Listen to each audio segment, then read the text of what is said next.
Hey everyone, I'm Rain, and this is Tarot for the Skeptical Mystic. And today's reading, I'm going to focus on hopelessness and despair. There are things going on in the world that have brought a lot of feelings, I think, up of sort of pointlessness and hopelessness.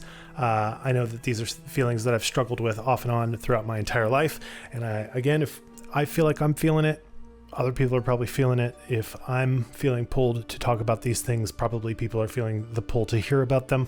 So we're going to talk about hopelessness and how to confront sort of our despair or our sort of existential crises that we might be going through, or the very real existential threats that you might be facing in your life, in your world, in this world. So,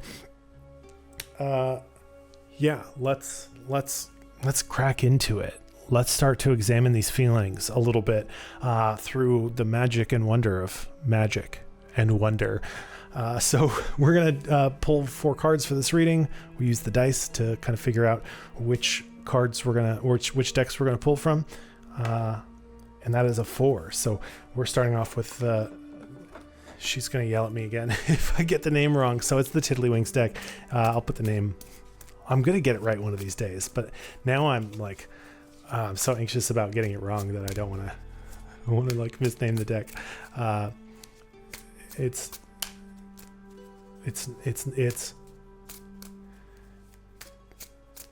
Twill. No, Twill is wrong. Twidlick. It's the Tiddlywinks deck. This is our tarot deck. So our past card, the card that we're going to sort of look at how we got to this point in the present, is going to come from here. And that is the sun. That is the sun. Not the first time the sun's come up. Surya is a sun god and the chief of the classical planets in Hindu astrology. He's often depicted riding a chariot harnessed by 7 horses, or 1 horse with 7 heads, which represent the 7 colors of the rainbow or the 7 chakras. He is associated with healing. In one Hindu legend, a man with leprosy was inspired to write verses in honor of Surya, and by the time he finished the last verse, he was cured. Surya represents the wholeness and balance that comes after the fool has gained wisdom through the previous majors and has been aware of his assets and flaws. Like a prism that shows the colors inside light, he sees and understands on a new level. He realizes he is not separate, but a part of something much greater than his egoic self. It is a myth that the sunflower turns its head to follow the sun across the sky each day. Once you've seen a truth, you can't unsee it, no matter which way you look. The flower head is actually not one flower, but numerous small flowers crowded together just inside the outer petals. Again, this reinforces being a part of something greater. Sunflowers can remove some toxic substances from oil and water. They were used at the Chernobyl site and are being considered for use at Fukushima Daiichi nuclear disaster. The filtering and cleaning properties of the sunflower are a reminder that just because you've cleaned out your spiritual pantry once doesn't mean you don't need to continue to keep an eye on things. You need to continue to monitor what goes in. The sun designs on the wall and floor symbolize the sun's illumination and energy that provides life for all. Its illumination presents clarity and understanding, and such an understanding creates an energetic passion for life. So that is our past card. And I don't think, we have to reach too far into our past necessarily to kind of figure out where this fits into despair or hopelessness. I think in a lot of ways, despair comes from hope, right? We might have felt a certain way, right? Like we understood something, we understand something becomes clear to us. And sometimes that clarity brings new understanding that can be painful, that can be challenging, or we understand something about ourselves and then realize that that is going to create challenges that didn't exist before. The thing that first sort of sprung to mind for me in terms of like this combination of sun, right? Seeing a truth and then, sort of like not being able to unsee it, especially when it comes into the context of, the past and getting to this point of hopelessness. are like trans issues, right? Trans people who are who have come to understand who they are really, and all of the consequences of that potentially in the world around them that can lead us to feelings of hopelessness and despair. But it doesn't obviously have to be that. This is not a reading just for trans people, but if that's you, then you almost certainly know what I'm talking about. But it can be any number of different things, right?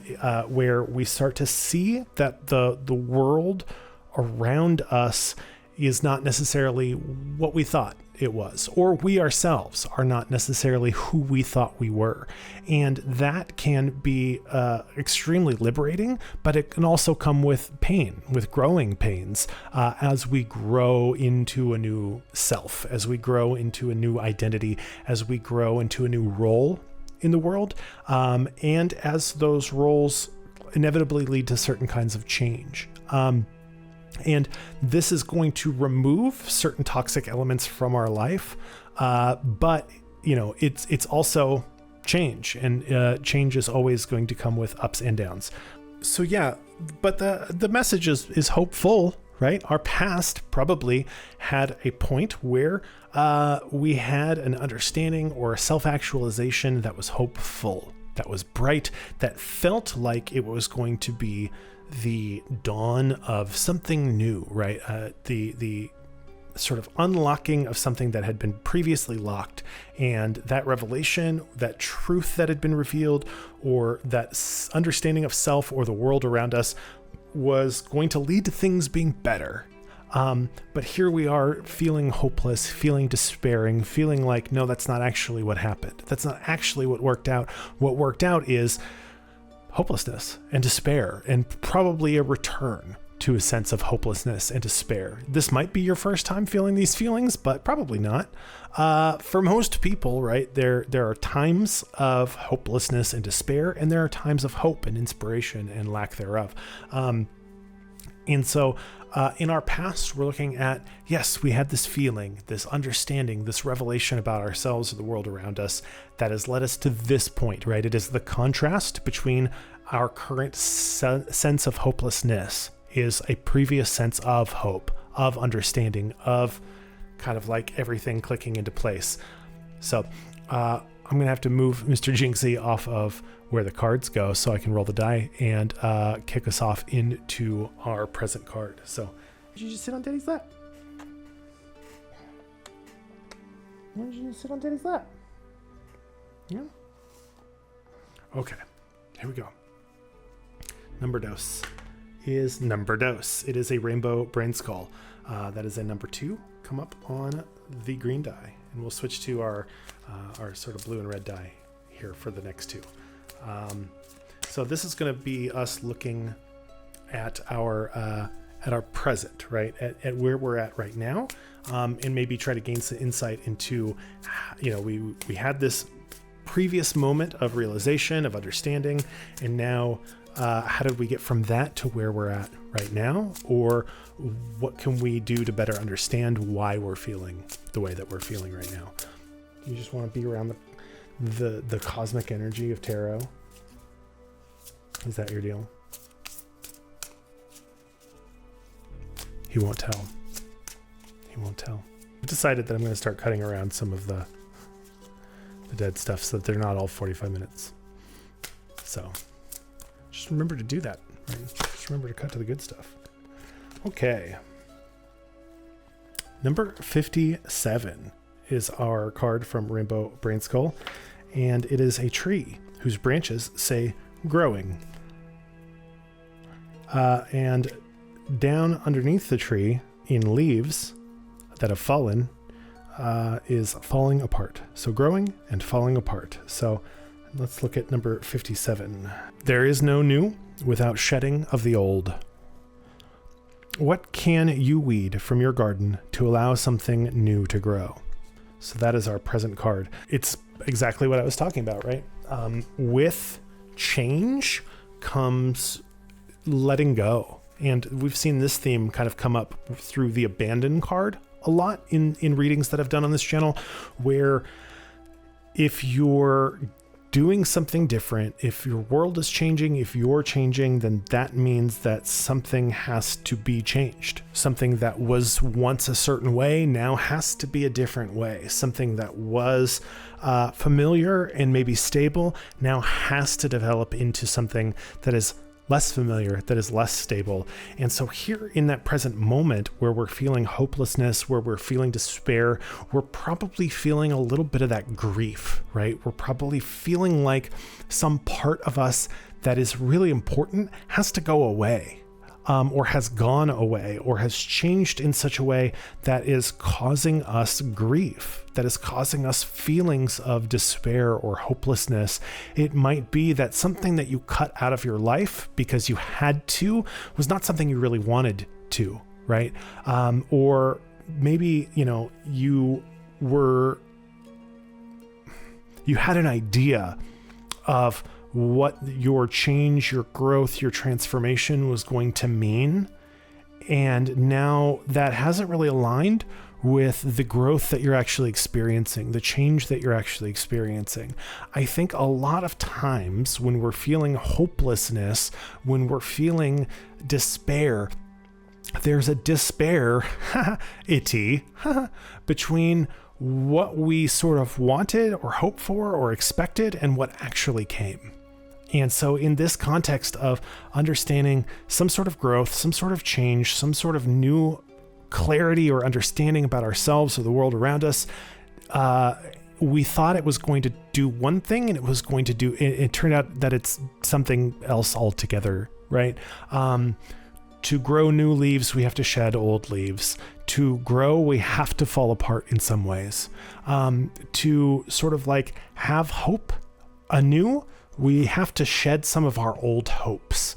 Anyone who's getting older will recognize that there are certain things that you dreamt of in your youth that you've had to let go of as you've gotten older. And that's true whether you're 16 or 60, right? Like, there are, you might be a teenager thinking back to when you were a child and wanting to be, a firefighter or an astronaut or something like that. I think of like Little Miss Sunshine and how, the kid took a vow of silence for like a year because he wasn't going to break his vow of silence until he became a fighter pilot for the Air Force. And then during the course of the movie, spoilers for this like 15-year-old movie, it is discovered that he's colorblind, and you can't be colorblind and fly fighter jets. And it just has this whole huge breakdown, right? Like that is just devastating as part of the growth of this character. They're going to have to find a new path in life. The dream that they had from, being a little kid up to bam, that point no longer can exist, right? It's just not there. It's just not going to happen for you or whatever. And that's an extreme version of what we're talking about here, which is as you change, certain things get left behind. Certain things must get left behind. I wanted to be a lot of different things when I was younger, and I still don't know what I want to be, but I don't think that my career as a comic book artist is going anywhere. And when I was in high school, I took an independent study class where me and a friend of mine, all we did was draw comic book art. But we didn't do it very seriously. I didn't take it seriously in the way that you need to be a comic book artist in the industry or whatever. And that's a dream that just sort of faded away. But you have these realizations as you get older and as things change in the world around you and in your life, and you realize things about yourself. You realize that not all of those dreams are going to come true, right? And you're going to have to shed a lot of them. You're going to have to get rid of things that you used to hope for. You're not going to hope for them anymore. You're not going to want them anymore. You're not willing to put in the work that it takes or give it the time that it needs, or it's just not important enough for you to do those things, I should say. And other things take priority. And so growing and falling apart go hand in hand, right? One is necessary for the other. So you're feeling hopeless, you're feeling despairing, you're feeling overwhelmed. That's part of the process of your change, of your growth, of your self-discovery. And it's probably tied in some way, shape, or form to a little bit of grief, right? A little bit of wistfulness for the changing of your personal seasons. So let's move on to our future card. And that is a 3. That is a number 3. So we're going to go to the Empyrean deck now. Should be interesting. So our future, right? We're feeling hopeless. We're feeling despairing. We've undergone some change, or we've begun the process of undergoing a pretty significant change. And now here we are in the present, feeling loss, feeling the grief that comes with change, right? All change has sort of an opportunity cost that comes along with it. And so now we're looking ahead, right, to how where we're at now leads into the future, obviously. And that is going to be grip. That is going to be grip. And it's a little dark in here today, but it's a guy who's got a planet for a head, and he's got this like anaconda wrapped around him that's like sort of gripping him, wrapped around his leg and stuff, but he's also holding it sort of like by the neck. Do snakes have necks? If snakes had a neck, it's where the neck would be, right? It's up by the head. I'll put a picture up, you'll see it. But it's going to be our future card is going to be grip. So let's take a look at what the Empyrean has to say about future when it comes to our hopelessness and to our despair, and what maybe we can do about it. How we can address these feelings. 56.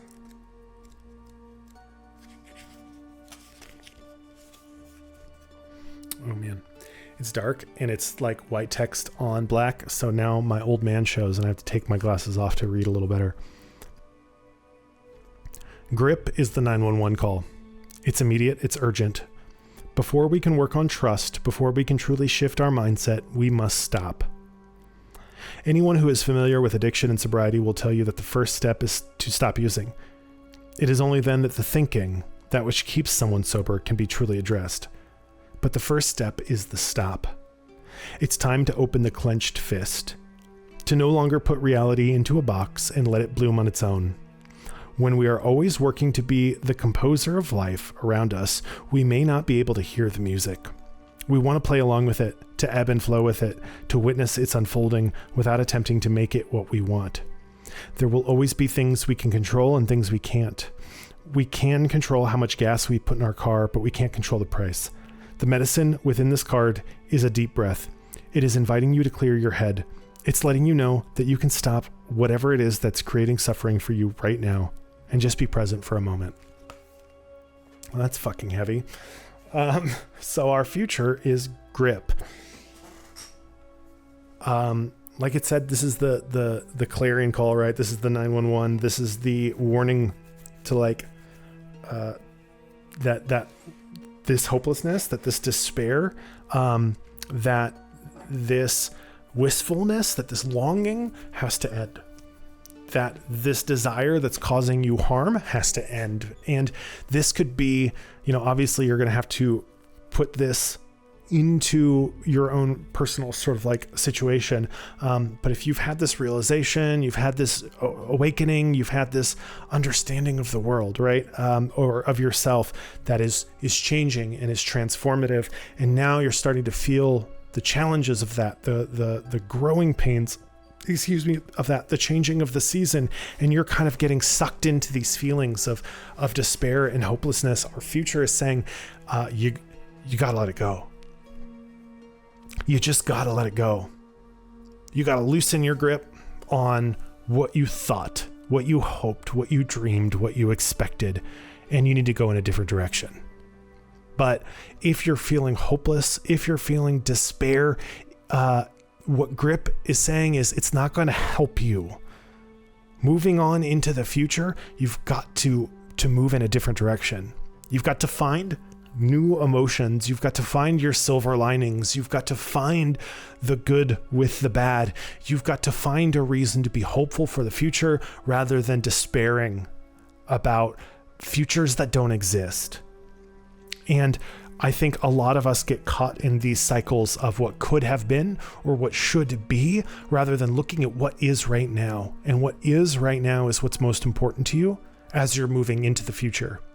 The truth of your experience, the truth of your present, is what's going to lead you into a better future. Because if you keep down this path of hopelessness, of despair, it's not going to help. It's only going to increase your suffering. It's only going to, at a certain point, be you punishing yourself. And that's not what we want to do when we're growing. We don't want to punish ourselves for development. We're not trying to flog ourselves for being new, better versions of ourselves, right? And so what Grip is saying is, let it go. Take a deep breath. Be here now. Feel in this present moment, the truth, the reality of the future that lies ahead for you. And let these leaves go. Let the falling apart happen, and then fucking grow. Or you're going to get stuck. You're going to get stuck. You're never going to really actualize this. I think a lot of times when people have this moment, this realization, this awakening, it can be a very dangerous time, because it starts to feel like the work is done. It starts to feel like, okay, you get it now, and so everything's just going to fall into place. And these cards are telling you, no. You get a piece of it now. You understand some part of it now, but you still have much, much more to do. And if you want to move into a future that is hopeful, that is good for you, that does enrich you, that does feel like it's fulfilling the promise of this sun, of this past card, then you've got to be really, really willing to face reality and check your preconceived notions, your previous expectations, your prior understanding at the door. The past is the past. You're here now. Look at it. Look it in the eye. Look at what it is. That thing that's causing you hopelessness and despair, and is the dissonance between your expectation and your reality. Look at your reality. Reconcile with it. And let go. Let go of those pasts that you had hoped for or wanted or expected, especially. Stop, take a deep breath, look around you, be in this. That's going to bring us to our crux card. This is going to be the thing that kind of pulls it all together, and that maybe gives us a clearer path about how we can do all that shit I just said we should do, because it's a lot easier said than done. And that is 2. That's going to be another rainbow brain skull. Is it him? Do you think so?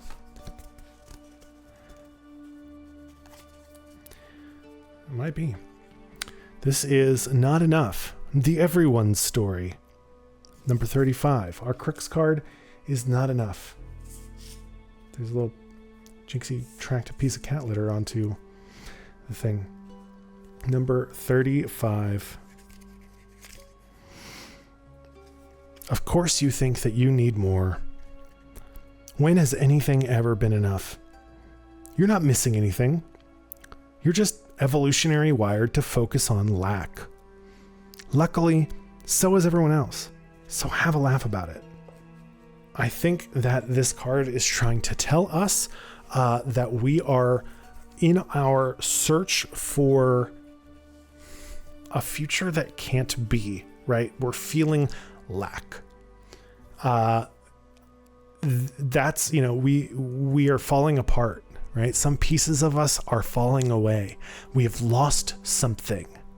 And maybe the thing that we thought we were going to get, right, in the past, the spiritual sort of like thing, fulfillment that we thought we were going to get just hasn't shown up. The expectations that we have or that we've had in the past haven't been delivered on. And so we feel like maybe we've had something taken from us, that we've been cheated in some way. I know it is really common to feel like what I deserve is X and what I get is Y. This is something that I experience. I was just talking to my wife about it the other day. And so that's probably where a lot of this is coming from in terms of my understanding of it is what I think I should have and what I do actually have are not the same thing. And what these cards are telling us, especially this one now, is, so that's everyone, bud. That's everyone. Nobody thinks they get what they deserve. Nobody thinks they have what they should have. Everyone thinks that they should be getting more out of life than they are. I mean, maybe not everyone, but a lot of people. Like, a lot of people are feeling like there is disparity between what they know they're capable of and what they're recognized for, or what they know they're capable of and what they're actually allowed to do or able to do based on the circumstances in their lives. Or, you know, you get passed over for a promotion, you get, rejected by somebody that you have like a romantic interest in or something like that, right? There is constant disparity between our self-image and the image that the world has of us, that we see through the world, right? That we see reflected in how the world treats us. We all feel this way. We all feel like there is that disparity. And what this spread is saying is, it's time to let it go. It's time to let go of those expectations. It's time to let go of that desire. It's time to let go of any sort of feeling that you don't have enough, that you don't have what you deserve, that you lack something that you need or are entitled to. Stop. That's your sort of grip here, right? This is the grip card saying stop. You have enough, or maybe you don't, based on like what you think you're supposed to have or whatever. You need to throw those ideas out the window. Be in the present, be in the moment, be in reality, and recognize what is.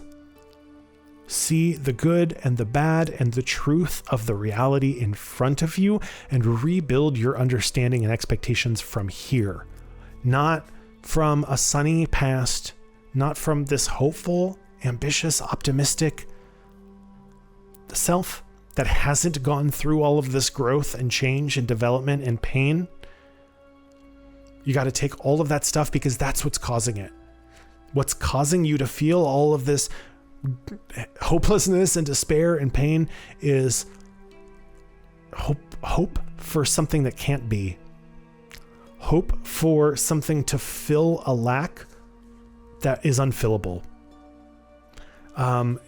You might have dreamt of ultimate, pure spiritual fulfillment that is never going to come, because you are a creature in flux. You are a creature in the throes of change, day by day, year by year, lifetime by lifetime, depending on who you ask, right?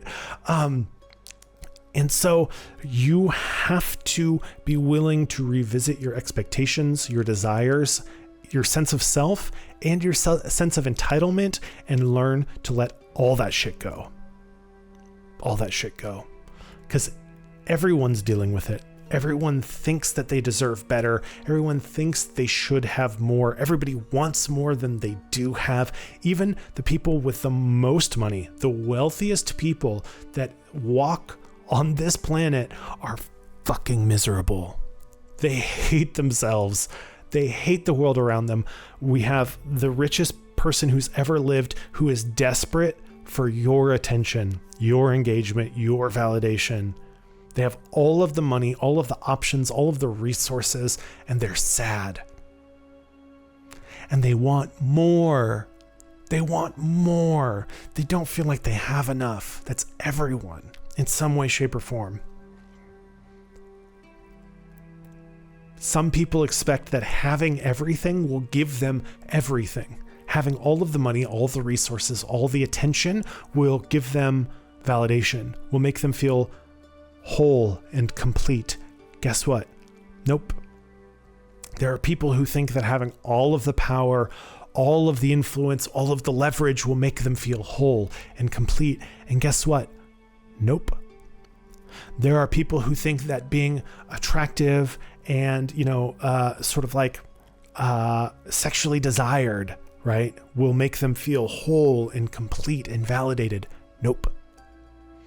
There are people who think, oh, if I just get that job that I've wanted, or, you know, I move to that place I've always wanted to live, then I'll feel whole and complete. Nope. It's always changing.